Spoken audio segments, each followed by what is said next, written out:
As the sun set over San Diego, long shadows stretched across the living room floor of my apartment in La Jolla's upscale neighborhood.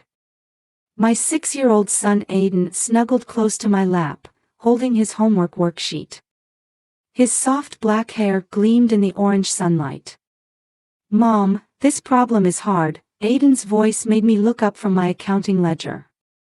"Being a single mother, balancing work and childcare is never easy.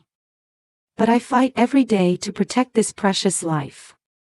My job at the accounting firm in Century Plaza in downtown San Diego doesn't provide lavish income, but it's enough to support our peaceful life with my son."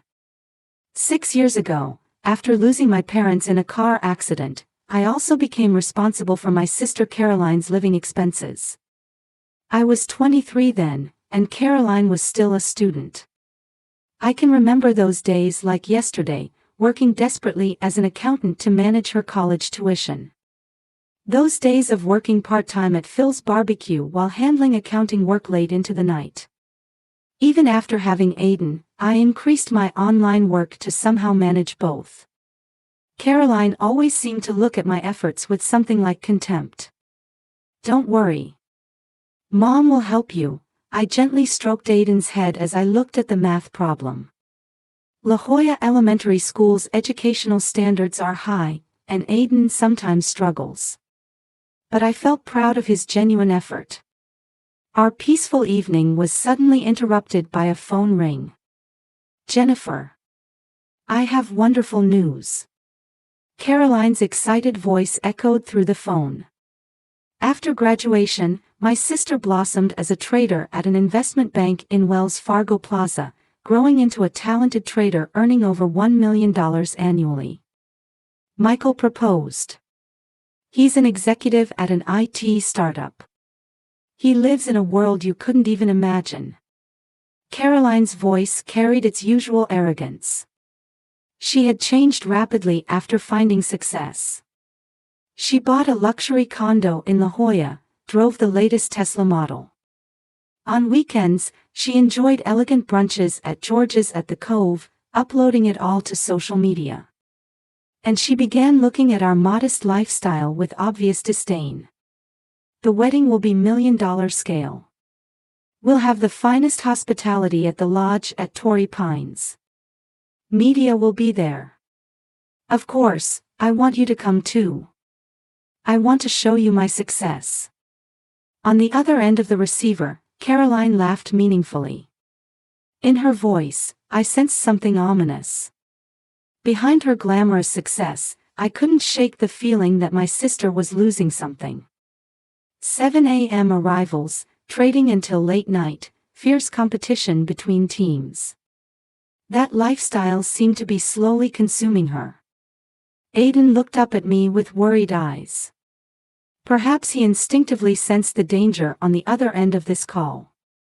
I pulled him close to my shoulder, holding him protectively. "Congratulations," I replied briefly, as a vague anxiety spread through my chest. 2 months before the wedding, a meeting was being held in a luxurious suite at the lodge at Torrey Pines. Caroline was deep in conversation with a high-end wedding planner invited from Beverly Hills. I sat quietly in the corner of the room with my son Aiden. The room's furnishings were all top class, and the $5,000 per night room's luxury seemed to symbolize my sister's transformation. Jeff Letham's flower arrangements are essential. And I've already decided on the Vera Wang dress. Custom made for $1 million. The catering is already arranged with a 3 Michelin star chef. Caroline's voice contained an abnormal excitement. Continuing to make huge profits trading on Bloomberg terminals, she seemed to be positioning this wedding as proof of her success. Arriving at 7 a.m. every morning, working until late night. That exhaustion was visible in the depths of her eyes. NBC, CBS, and Fox have confirmed coverage. My wedding will be the celebration of the century. All of La Jolla's social circle will be there. It's a world you can't even imagine as an ordinary accountant. She kept adding more expensive options to the wedding planner's decoration proposals. Pure white orchids filling the Pacific View ballroom, champagne towers, and even fireworks outside. Everything was an astronomical amount. Outside the window, Pacific waves quietly lapped the shore. Aiden tightly gripped his mother's hand. My sister's behavior must seem unnatural to him too. How about this? Installing a fountain in the lobby with swans swimming in it. Isn't that lovely? Caroline's voice suddenly cracked. As staff showed confused expressions, she continued piling on unrealistic demands. Her fiancé Michael tried to gently stop her, but she wouldn't listen. Hey, Aiden. You have an important role too. Suddenly, Caroline stared at her nephew. Her eyes held an obsession I'd never seen before. Her hands were shaking, clearly not normal. During the ceremony, you'll perform something special. We'll show the media our family bonds. Then no one will call your mother a pitiful single parent anymore. Aiden fearfully hid behind me. For this shy boy, performing in front of 300 people would be nothing short of a nightmare. Caroline, Aiden is only 6. Performing in front of so many people. You always get in my way. My sister suddenly screamed like a madwoman. At her voice, the wedding planner accidentally dropped their documents. The luxury suite's silence was eerily broken. Aiden will become a coward like you. I'll guide him properly. I'll make him successful like me. He'll work with me on Wall Street. Caroline's hands were shaking violently. Her eyes were unnaturally wide, and large drops of sweat dotted her forehead. Her emaciated body was visible through her luxury brand suit. Her fiancé Michael was watching her condition with concern. I have investment talent. Last week, I made $50 million in profits. But it's not enough. I need more. Her words were becoming incoherent. The dark circles under her eyes were heavy, her lips bloodless. Still, the wedding meeting continued. Sis, this ceremony must be perfect. I won't let anyone interfere. Not even you. No one will ruin the best day of my life. At those words, I felt my spine freeze. Something was definitely breaking inside my sister. The grueling work at the investment bank, pressure from the wedding, and vanity and pride. Everything seemed to be cornering her. But I had no way to stop it. Michael stood frozen with a confused expression. He too seemed to notice his fiancée's changes but didn't know how to handle them. On the morning of the wedding day, an unusual tension hung in the air as luxury hotel staff hurried back and forth. I was fixing Aiden's bow tie in the powder room. My son wore a new white tuxedo for today. Though he looked angelic, his eyes were filled with anxiety. Usually bright and active at La Jolla Elementary School, he had been down all morning. Mom, Auntie is acting strange. Aiden's small voice squeezed my heart. From the preparation room, Caroline's shouts could be heard. Her voice was so distorted it barely seemed human. Why isn't the media here yet? This rain is ruining the best day of my life. Fox and CBS haven't arrived either. In the bridal suite, Caroline, dressed in her $1 million Vera Wang wedding gown, was berating the hair and makeup staff. Her hands were shaking violently, her face pale. Dark circles showed heavily under her eyes, impossible to hide with makeup. The scent of luxury brand perfume hung unnaturally strong in the air. More powder. Hide these circles. And bring champagne. Dom Perignon 2008. I won't drink anything else. Linda Stanford, Michael's mother, watched the situation with a confused expression. As a pillar of San Diego society, She seemed concerned about appearances to La Jolla's elite. Everyone present clearly showed discomfort at this abnormal atmosphere. "The dress is dirty. Who touched it? Who ruined my dress?" Caroline suddenly started screaming hysterically in front of the mirror. However, there wasn't a single stain on the dress. Her delusions had already lost touch with reality. "Caroline, why don't you calm down? You've had enough champagne." Michael spoke quietly, but Caroline wouldn't listen. Her eyes were bloodshot, her thoughts clearly confused. Cold sweat poured down like a waterfall from beneath her luxury brand makeup. "Don't interfere. Everything must go according to plan. As Wells Fargo's chief trader, I can't allow such a blunder." Even after the ceremony began, the situation didn't improve. In the Pacific View Ballroom, there were problems with the sound system. Jeff Letham's pure white orchid decorations partially collapsed due to the rain. Orchids costing $400 each scattered on the floor like tears. As 300 guests began taking their seats, the chaos deepened. Luxury restaurant owners, investment bank executives, notable IT industry figures who had rushed from Silicon Valley. The social elite watched the venue's abnormal situation with confused expressions. No one had touched the luxurious course meal prepared by the Michelin 3-star chef. "The photos are late. Where's the cake? Why won't anything go as I say? I spent over $5 million on this party." Caroline's screams echoed through the venue. Her eyes were unfocused, her whole body trembling minutely. The hem of her dress swayed as if crawling across the floor. Her makeup had smeared, making her look like a clown. And then the fateful moment arrived. Above the venue, the custom crystal chandelier cast an eerie light. Caroline suddenly started walking toward Aiden, who was standing in the center of the ceremony space. Her walk was unnatural, like a puppet. She took something out of her dress pocket. My spine froze. It was the limited edition Cartier lighter that Caroline always carried. "Everyone, pay attention. This is today's special show. My wedding will be one everyone remembers." Caroline's laughter echoed eerily through the venue. Her eyes had already lost the light of reason. And in the next instant, she brought the lighter close to Aiden's soft black hair.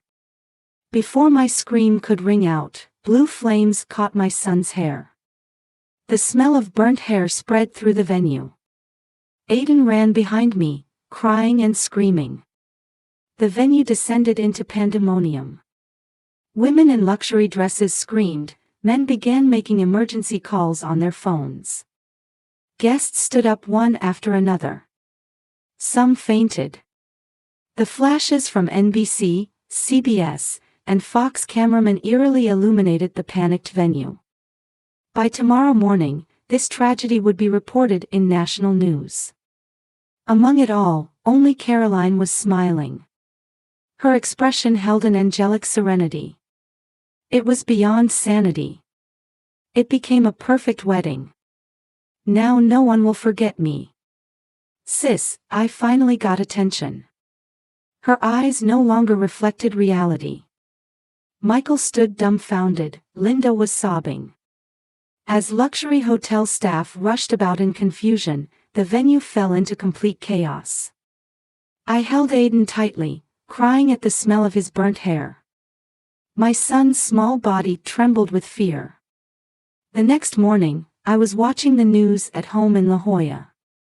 The doctor at Scripps Mercy Hospital told me fortunately the burns weren't serious, but Aiden's emotional wounds wouldn't heal so easily. Yesterday, a shocking incident occurred at the lodge at Torrey Pines, one of San Diego's finest hotels. The screen showed footage of the panicked wedding venue. The Fox News anchor continued with a stern expression. Caroline Wilson, a star trader at Wells Fargo Securities, allegedly set fire to her 6-year-old nephew's hair. The $1 million wedding with an IT company executive turned into a nightmare. According to witnesses, the suspect had been in an abnormally excited state until just before the incident, verbally abusing multiple staff members. Sitting on my luxury brand sofa, I was glued to the news. Messages of concern kept arriving on my smartphone from acquaintances in La Jolla's social circle. Parents of Aiden's classmates also sent words of encouragement. Then my cell phone started ringing. The screen showed an incoming call from Caroline. When I answered with trembling hands, her distraught voice rang out. "Did you see the TV? I would never do such a thing. Someone must be trying to frame me. It's a conspiracy by Wells Fargo's competitors." At that moment, new developments were being reported on TV. The screen switched to show Wells Fargo's compliance department head holding a press conference. "Our internal investigation has uncovered that suspect Wilson concealed approximately $50 million in losses. Suspicions of illegal trading and drug use have also emerged. Serious misconduct was found in trading records from the past 6 months. That's wrong. It can't be. I'm a perfect trader. I made $30 million in profits just last month." Caroline's voice cracked on the other end of the phone. Police voices could be heard in the background. Amidst the confusion, even more shocking news broke. Bloomberg News ran the headline, "Problem Trader Suspected of Illegal Drug Use." The screen showed surveillance camera footage of Caroline entering and leaving Wells Fargo Plaza. At that moment, they broadcast a scene of former fiancé Michael Stanford holding an emergency press conference. Dressed in a luxury suit, his expression was exhausted. His reputation as an executive at a Silicon Valley startup was also in crisis. "I am officially announcing the termination of my engagement to Caroline Wilson. She had shown signs of schizophrenia for about 6 months, and I should have noticed. Getting up suddenly at night to trade, claiming someone was after her." Camera flashes captured Michael's anguished expression at the press conference held at the Ritz-Carlton. Beside him, his mother Linda was crying. It has been discovered that all the wedding expenses were debt. She seems to have been mentally cornered by massive investment losses. Payments for the venue, dress, decorations, everything is in arrears. CNN and NBC also began reporting new facts. Caroline's verbal and physical abuse at work. Abuse of psychiatric medication prescriptions at multiple hospitals in the city. Default on luxury brand payments. And the existence of over $1 billion in debt. Her glamorous life had all been a castle in the air. "Sis, help me. Don't abandon me. We're family, aren't we? Without me, you'd still be a regular employee at an accounting firm. I'm the family's pride." Caroline's voice trembled like a lost child. However, her words still carried the same arrogance.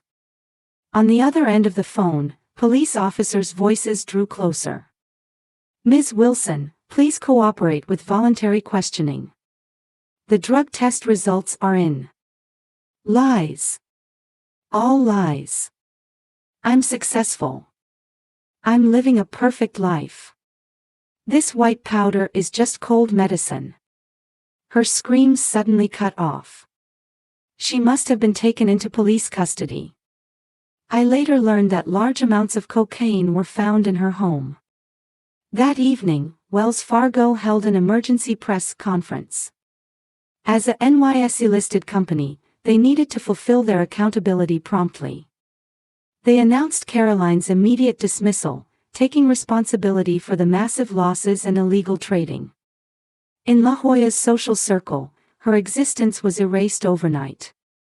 Her name disappeared from VIP lists at luxury restaurants, charity event invitations were cancelled. Leaving the TV on, I watched my son's sleeping face. The whiteness of Aiden's bandages squeezed my heart. His favorite teddy bear lay by his pillow. After the incident, he became afraid to sleep alone. The next day's Wall Street Journal gave prominent coverage to this incident. The front page featured a large photo of the chaos at the wedding venue. The article pointed out the darkness lurking in today's financial industry. Excessive competitiveness, drug dependence, and the precariousness of superficial success. 24-hour trading, constant demand for results, young traders crushed by pressure. The San Diego Union Tribune reported the incident from a more locally focused perspective. "Why are you doing this to me? We're family, aren't you? You've benefited from my success." Caroline kept calling from detention. However, my resolve was firm. My son's safety had to be the top priority. "You are no longer my sister. Stay away from Aiden." My hand trembled as I hung up the phone. Our family's life would never return to what it was. Everything was just beginning. 1 year later, in a quiet residential area of Santa Barbara, 200 miles from San Diego.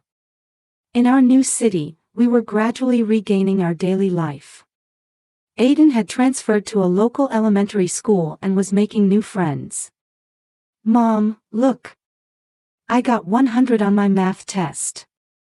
Aiden runs up to me with a beaming smile after returning from his weekly counseling. The burn marks have completely disappeared, and his black hair shines like before. I continued remote work at the accounting firm while watching over my son's recovery. The events in La Jolla seemed like a distant nightmare. Meanwhile, Caroline was confined to a state psychiatric hospital. Diagnosed with both schizophrenia and drug addiction, she was committed to mandatory hospitalization. When I visited, her appearance had completely changed. "Sis, I've lost everything." Her luxury brand suits had been replaced with hospital-issued white gowns, her once perfect hairstyle now disheveled. Still, her eyes no longer held their previous madness. "But I've learned a lot here. The nurses have taught me my true worth." Caroline had begun working toward a nursing qualification. She had also started a debt repayment plan, taking small steps toward rehabilitation. The fraudulent trading incident at Wells Fargo sent ripples through the financial industry. The 24-hour trading system was reviewed, and mental health care became mandatory for traders. Michael had begun a new life in Silicon Valley. He occasionally sends emails checking on Aiden's condition. He says he's applying the lessons learned from the broken engagement to reform his company's corporate culture. La Jolla's social circle had already moved on to new scandals. However, our incident is occasionally still covered by the media as the "Mad Bride" story. Every Sunday, I take Aiden to the local farmer's market. We choose fresh vegetables and buy bread from the local bakery. We cherish these simple daily pleasures. "Hey Mom, will Auntie get better?" I quietly nod at Aiden's innocent question. Letters arrive from Caroline almost weekly. The content, which initially was full of self-justification and blame, gradually changed to words of reflection and apology. I cannot forgive her. But I can pray for my sister's recovery. Everyone heals in their own way. In the gentle Santa Barbara twilight, we had begun walking a new path in life. Though deep scars remained, we had definitely gained the strength to overcome them and move forward. Recent photos of Aiden are regularly sent to Caroline in the hospital. She reportedly pins these photos to her hospital room wall, using them as motivation for her daily rehabilitation. "Dear sister, I regret what happened that day every single day. Aiden's screams still ring in my ears. But in this hospital, for the first time, I've been able to face my true self. Hoping for the day you can forgive me. From your sister." That was written in her latest letter. Outside the window, the Santa Barbara sea quietly gleamed. It felt like the sign